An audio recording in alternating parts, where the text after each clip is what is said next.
Così, ogni giorno, pattuglie delle capitanerie di porto o della finanza escono in mare per ispezioni su veloci mezzi di intervento. Come la terra, anche il mare ha le sue leggi, che autorizzano determinate cose e ne proibiscono altre. Come sulla terra, anche in mare esistono i fuorilegge, i pirati moderni, contravventori alle norme del diritto internazionale. Nella scala delle frodi primeggia quella operata da certi pescherecci. La pesca con reti da traino è regolata da precise disposizioni. Anzitutto è vietata entro le 3 miglia dalla costa, con profondità inferiori a 50 metri. Le reti a strascico, armate o no di attrezzi tipo rapido, strisciando sul fondo, possono operare distruzioni incalcolabili alla fauna marina in sviluppo, quando non rispondano alle prescrizioni. Per questo, frequenti controlli si rendono indispensabili onde evitare infrazioni.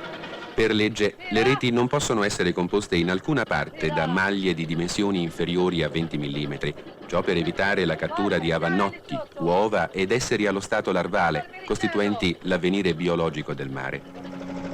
Poiché anche la pesca subacquea ha le sue norme, il guidone corsaro, bravamente issato a prua, lascerebbe presumere qualcosa di poco regolare. Sapremo più tardi come stanno le cose.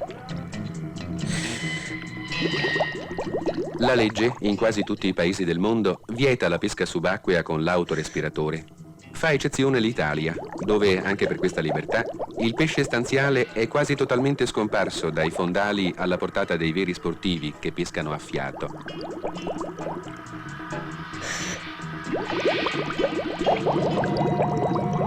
Insieme con la pesca all'aria compressa, il diversivo della pesca archeologica attira sempre più numerosi subacquei e inevitabilmente li trasforma in pirati, visto che esistono precise leggi anche sui recuperi di oggetti antichi. Per documentare la strategia dei razziatori di anfore, abbiamo pensato di lanciare all'arrembaggio un gruppo di subacquei nostri amici in una operazione simulata ma in tutto identica alla realtà. Per una volta tanto, essi erano liberi di fare ciò che volevano, affinché l'obiettivo della macchina da presa, scesa con loro nel segreto del fondo marino, potesse documentare ciò che assolutamente non si deve fare in casi come questi.